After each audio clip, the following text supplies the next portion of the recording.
Hello everyone, मैं doctor अपराजिता। Next question हमारा GIC mains written exam के लिए सेक्स डिटर्मिनेशन से है, लिंग निर्धारण, जो कि 150 शब्दों में पूछा जाएगा। और ये क्वेश्चन जो है प्रीवियस ईयर में भी आया है, बहुत ही ज़्यादा इंपॉर्टेंट है। और ये बच्चों को थोड़ा सा इसमें डाउट भी होता है, कैसे? क्योंकि अक्सर हमने ह्यूमन बीइंग का क्रोमोजोम के बारे में पढ़ा है, एक्स एक्स एक्स वाई। यहाँ पे जो क्वेश्चन पूछता है वो पूछता है कि पक्षियों और मधुमक्खियों में हैप्लॉइड डिप्लॉइड में लिंग निर्धारण की प्रक्रिया को रेखा चित्र द्वारा समझाइए। यानी पक्षी में एक क्रोमोजोम दिखा रहा है जेड जेड जेड डब्ल्यू, और मधुमक्खियों में हैप्लॉइड डिप्लॉइड सिस्टम को से लिंग निर्धारण की प्रक्रिया को रेखा चित्र द्वारा आपको समझाना है। तो जो है आपको बहुत अच्छे से इसको डायग्राम फ्लो चार्ट के थ्रू और लिख के थोड़ा सा 150 शब्दों में बताना है। तो आइए समझते हैं। लिंग का निर्धारण जो होता है इसमें सेट ऑफ क्रोमोजोम के बेसिस पे होता है। किससे होता है? सेट ऑफ क्रोमोजोम के बेसिस पे। फीमेल क्वीन जो होती है या वर्कर हनी बी जो होती है, यहाँ पे आप ध्यान देंगे कि डिप्लॉइड 2n यहाँ पे होता है। डिप्लॉइड मतलब 2n।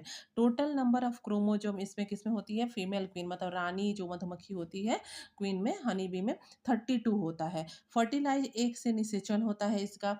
लेकिन मेल जो होते हैं ड्रोन, इसमें जो क्रोमोजोम होते हैं वो होते हैं हैप्लॉइड यानी n, और इसमें केवल 16 गुणसूत्र होते हैं। और ड्रोन जो होता है विदाउट फर्टिलाइजेशन इसका डेवलपमेंट होता है। मतलब ड्रोन का डेवलपमेंट कैसे होता है? Without fertilization. और विदाउट फर्टिलाइजेशन को साइंस की भाषा में एक टर्म बोला जाता है पार्थेनोजेनेसिस। तो इससे क्लियर है कि क्वीन हनी बी जो होती है वो डिप्लॉयड नेचर की होती है, और इनका फर्टिलाइजेशन में जो होता है निषेचन होता है तो 2n डिप्लॉयड नेचर की होती है। और जबकि मेल जो होते हैं ये पार्थेनोजेनेसिस बिना फर्टिलाइजेशन के होते हैं, तो हैप्लॉयड नेचर के होते हैं n।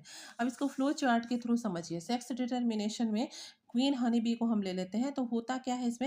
ये जो फीमेल होती है 2n, इनका होता है मियोसिस। मियोसिस होगा तो क्या होगा? अंडा मतलब n बराबर 16 और एक अंडा n बराबर 16 यहाँ पे मियोसिस में। तो एक अंडा जो n बराबर 16 जो कि 16 16 हो गया मियोसिस के थ्रू, तो ये जो 16 है इसमें विदाउट फर्टिलाइजेशन होगा, पार्थेनोजेनेसिस होगी, और मेल बन जाएगा हैप्लॉइड के साथ।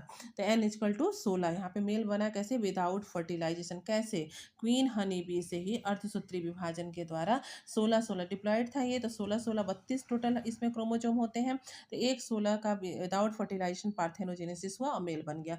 दूसरा 16 जो होता है वो ड्रोन के मतलब चूंकि ड्रोन हैप्लॉइड होता है तो n 16 यहाँ है, इसमें माइटोसिस होती है, तो 16 क्रोमोजोम यहाँ आ गए और 16 यहाँ। अब इनका होगा फ्यूजन। फ्यूजन हुआ मतलब फर्टिलाइजेशन। फर्टिलाइजेशन से जाइगोट बनेगा।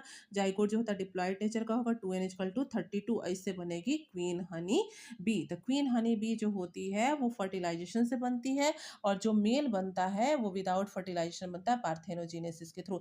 इसको ईजी वे में समझने के लिए मेरे चैनल को सब्सक्राइब कर लीजिए। Thank you.